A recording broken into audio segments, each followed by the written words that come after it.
The blast came without warning.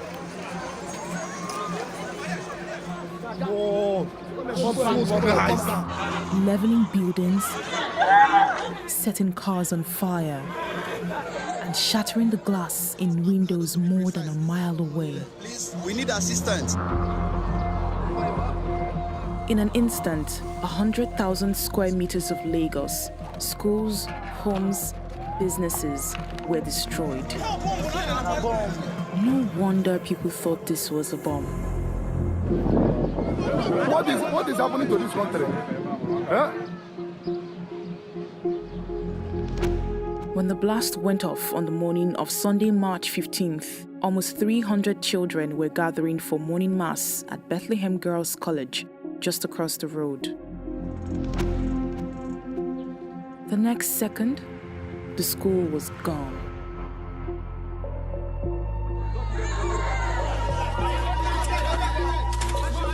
Miraculously, not a single girl died in the blast. But the school's principal, Sister Henrietta Aluka, was crushed to death as she tried to rescue her girls from the chapel. She was one of 23 people killed in this explosion, including this newlywed couple, Chisom and Emmanuel Uyamadu, who died along with their unborn child. As the dust settled and the fires were put out, the cause of the blast became clear.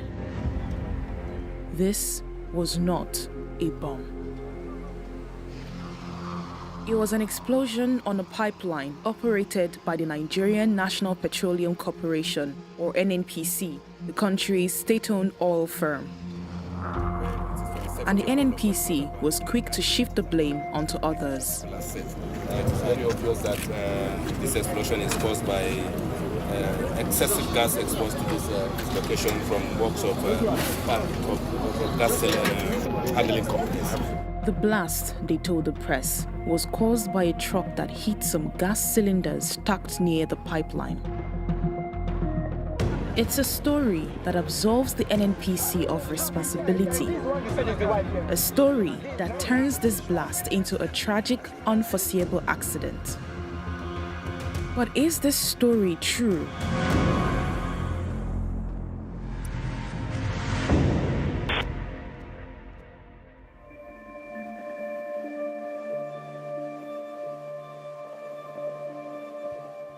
The explosion hit Shoba, a suburb of Lagos, Nigeria, on March 15th, 2020. Almost 5 kilometers away, a video captured the exact moment of the blast. It's a live stream of a Sunday sermon. At 8:56, the pastor pauses as a shockwave reaches his church.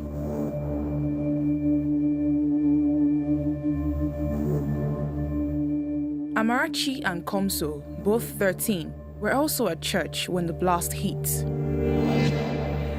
But their service was in a girls' school, just meters from the center of the explosion. We're in the refectory, having mass. Before I knew it, when we were doing the homily, we started seeing white smoke. The refectory exploded. All the students were running for their lives. Well, I was still on the floor bleeding seriously. The rescue team told me there was zinc that fell on me, and then glass entered my hand, and then my ear. I felt like the world was about to end, as if no help was going to come.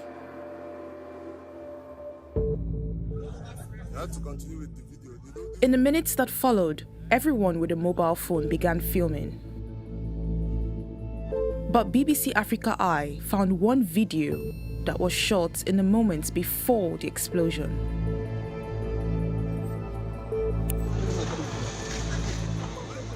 We tracked down the person who shot this clip and, using the metadata from her phone, confirmed that it was recorded at 8:51, 5 minutes before the blast. So what does it tell us?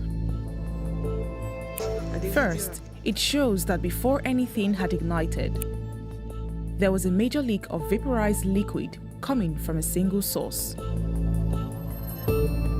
It also gives us a precise location for that leak. This is the view captured on the girl's phone. We see the car park and the electricity pylon. If we move into Google Street View, we can see the roof line of a hostel belonging to the Bethlehem Girls' College. These details allow us to pinpoint the source of the leak. It was coming from behind the truck, precisely here. So what was leaking?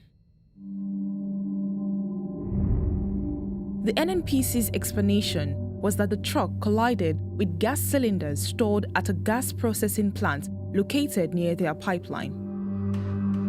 So could this leak be coming from gas cylinders? Satellite imagery taken before the blast shows that there was no gas processing plant at this site.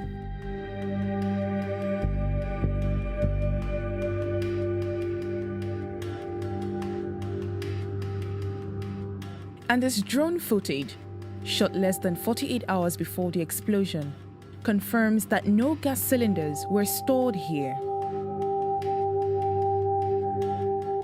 Some of the videos filmed among the ruins do show gas cylinders. But these cylinders are more than 80 meters away from the center of the explosion. If they had been thrown this far by the force of the blast, they could not have all landed in the same place. But the most compelling evidence is in the video itself. We know that this clip was shot at 8:51 a.m., 5 minutes before the blast.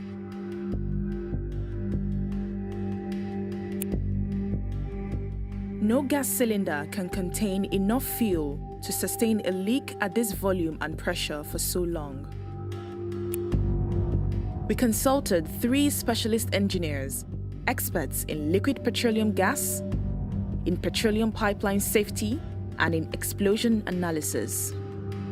All 3 confirmed that a leak of this intensity could not be coming from gas cylinders. That expert testimony is corroborated by those who saw the leak with their own eyes. What happened? When we get there, we saw smoke coming out from the ground. The BBC spoke to 5 other eyewitnesses who were within sight of the truck. Now I found that there was a smoke coming out from beside the truck there. Not one of them mentioned gas cylinders or saw a collision. But 4 of them independently told us the same thing. I was coming back. That's why I said the white smoke. The white smoke was coming out. From where was it coming out from? From the ground. The vapor was coming out of the ground. So if this vapor is not being released by gas cylinders, where is it coming from? We already know that the leak was here, behind the truck. Drone footage shows us that the source of this leak became the center of the blast crater. And if we look at satellite imagery taken back in 2009, we see something else. This is the trench dug to contain the NNPC's petroleum pipeline. And that pipeline runs right through the source of the vapor leak. So what could have caused the pipe to break? Drone footage shows the truck that was burned out in the blast. It's an Iveco 19038 that's unladen, weighs 8 tons. But on March 15th, this truck was fully loaded with rock and probably weighed more than 25 tons. It stopped here on the unsurfaced road, directly above the pipeline. At this same location, There's a dip in the land where rainwater has washed out some of the road's surface.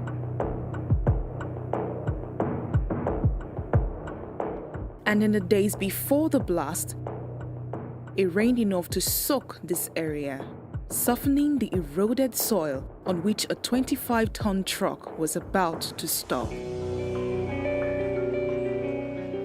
This explanation that a heavily laden truck stopped on an eroded, unsurfaced road, pressuring the pipeline to breaking point, is an account that matches the available evidence. That explains the relevance of the truck. That corresponds to the video showing a huge spray of vaporized fuel emerging directly above the pipeline in the minutes before the explosion. And that fits with the testimony of 5 eyewitnesses who told us that this spray of flammable liquid drifted downwind until it met the naked gas flame of a tea cellar on the side of the road. But it is not a story that exonerates the NNPC.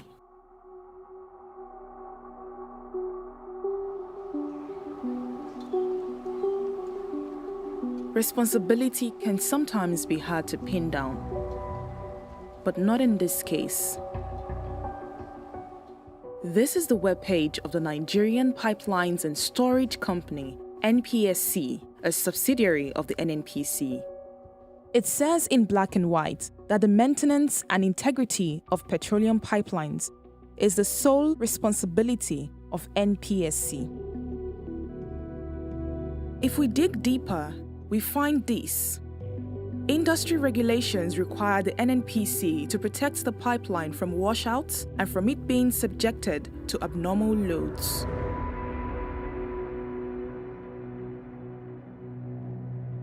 Despite these regulations and the fact that their fuel line ran through a densely populated neighborhood, right next to a school, the evidence says the NNPC did not adequately address the erosion of the road surface, did not sufficiently protect the pipe from the truck's load, and did not maintain the integrity of this pipeline.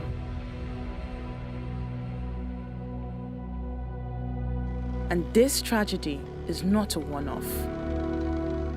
The pipeline forms part of the 2B system, a network that pumps petrol, diesel, and kerosene from Atlas Cove up through Shoba to the rest of Nigeria. On 3 other occasions in the past 14 months, explosions on this same section of pipeline have killed residents of Lagos. In Ijegun in July 2019, just 5 kilometers north of Shoba. In Idimu in December that same year. Jesus Christ of Nazareth. And a month after that in Abule Egba. Please help us! Help us! The fire is coming closer! All 3 explosions were blamed on vandals tapping the line to steal fuel.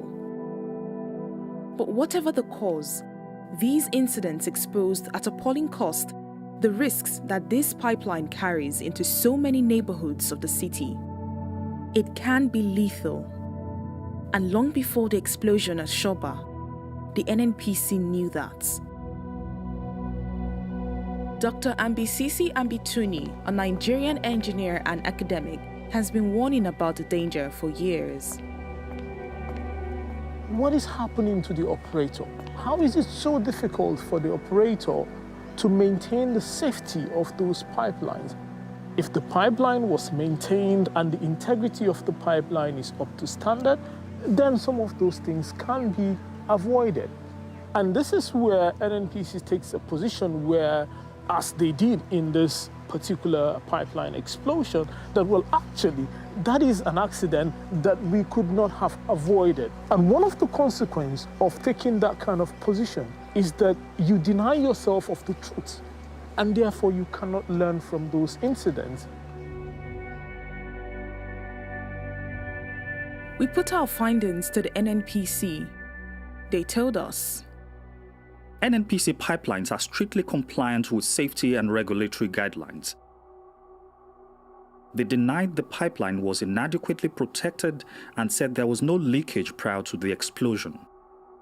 They reaffirmed their explanation for the explosion's cause, that the truck hit gas cylinders at an LPG shop. They said despite there being no issue of negligence, they worked closely with the Lagos State government in providing a 2 billion naira relief fund to victims. 6 months after the blast, Amarachi and Komso are still not back at school. The school itself remains in ruins. But the stretch of 2B pipeline running through Abule-Ado has already reopened, and the danger has not gone away.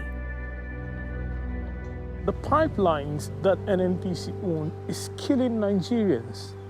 The oil and gas industry is supposed to be a blessing to our country. It is supposed to be the lifeline that saves our people and the people of Nigeria out of poverty. It is supposed to be the one thing that we should be proud of as Nigerians. Fix the pipeline and own up to the responsibility of a pipeline operator. The Lagos State government has set up a relief fund compensating families who lost loved ones. These families have been paid 2.5 million naira, or $6,500 each. But the NNPC has not acknowledged any negligence or liability, and according to some of the survivors, has done nothing for those whose lives were destroyed. Underneath Nigeria's schools and homes, its oil keeps flowing.